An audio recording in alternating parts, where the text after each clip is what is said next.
هنا البعض يطرح إشكال هو في الأساس يدخل تحت بحث العدل الإلهي، لكن له علاقة بالكرامة. مثلا الآية قالت كرمنا بني آدم، خلقنا الإنسان في أحسن تقويم. البعض يعترض يقول هذا مو صحيح. كيف؟ بعض البشر لم يخلقوا في أحسن تقويم. مثلا عندنا قسم من البشر ولدوا ماذا؟ مشوهين معوقين، عندهم أمراض مزمنة، في حين أن بقية البشر ولدوا بصحة جيدة. لماذا الله عز وجل جعل هؤلاء مشوهين معوقين مرضى مبتلين بهذه الأمراض؟ قالوا إذن هذه الكرامة الذاتية التي تتحدث عنها محل ماذا؟ نزاع، وهذا يدخل أساسا في بحث العدل مثل ما ذكرنا. وهذا السؤال دائما يطرح: لماذا خلق الله بعض البشر مشوهين؟ لم يخلقهم في صورة تامة الخلقة مثل ما يعبر في الفقه.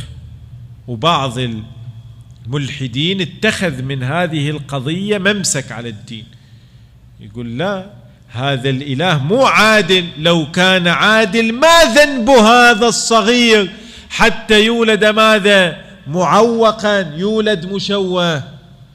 زين، نجي احنا نجاوب على هذا الإشكال، وإن كان استطراد هو بس شبهة مطروحة بقوة. صلوا على محمد وآل محمد.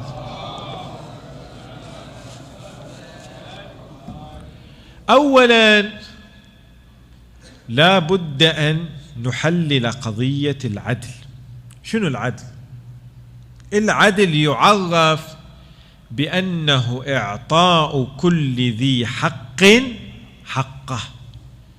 فأنت مثلا عندك عامل أجير جاء عندك ليقوم ببعض الأعمال، يبني مثلا بناء، هذا العمل قيمته حقه السوقي افترض مثلا $1000 على سبيل المثال. أنت إذا أعطيته $1000 تكون ماذا؟ عدلت، عادل. لماذا؟ لأنك أعطيته ما يستحق. لو أعطيته أكثر من $1000، أعطيته مثلا $1200، تكون ماذا؟ متفضلا عليه. لماذا؟ أعطيته أكثر من حقه. ولو أعطيته أقل من 1000 تكون ماذا؟ ظالم، ظلمته لأنه يستحق 1000.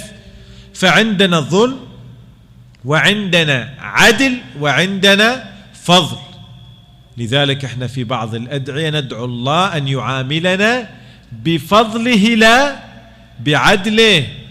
وفي بعض الأحاديث أنه الإمام يخاف، هذا ما نخاف منه هو عدل الله عز وجل، لا نريد إلا فضله. نجي للإنسان. الإنسان كان عدما ثم أفيضت عليه الحياة. هذه إفاضة الحياة هل هي حق للإنسان؟ استحقاق؟ استحقاق أو لا؟ لا، ليست استحقاق. هل حقك أن تكون موجودا؟ لا. إن كانت حقك من أين جاء هذا الحق؟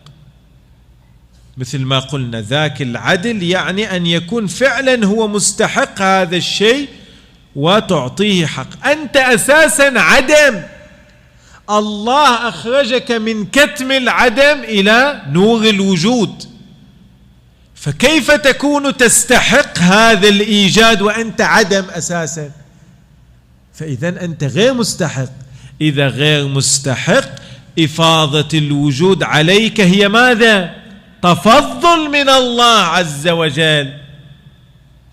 فعندما يتفضل الله عليك بالوجود مو من حقك أن تقول هذا النحو من التفضل هو ظلم. ليش؟ جيب مثال بسيط. الآن عندك فقيرين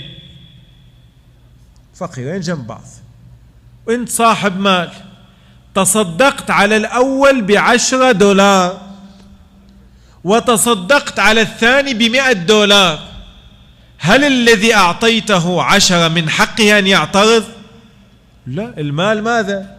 مالك، أنت حر، وهو مو أجير. لو أجير نعم يقول لك حقي، لكن بما أن المال ملكك فأنت حر تفعل به ما تشاء.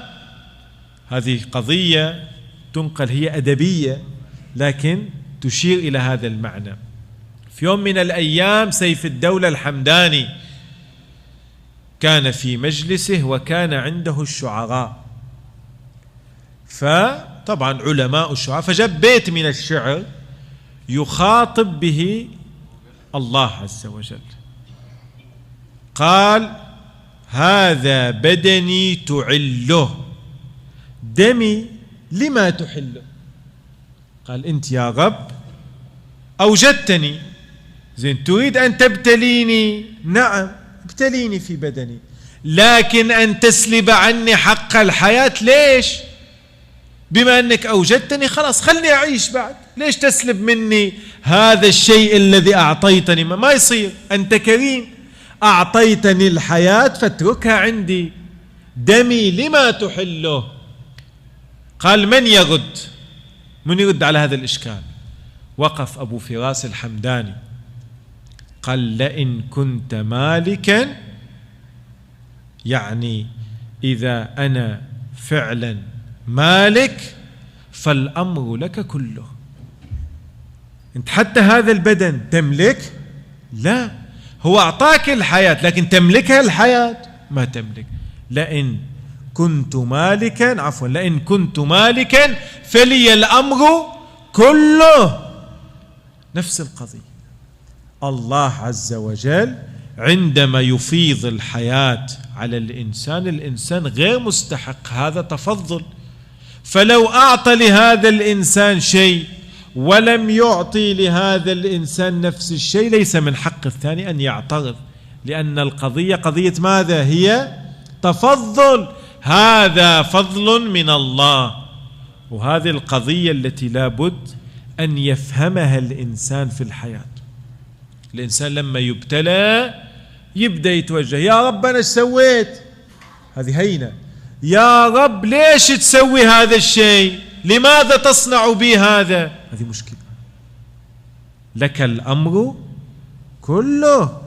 هنا قضية تنقل أن رجلا يقال له طلحة كان عنده امرأة تلقب بأم سليم، كان عندهم ابن مريض.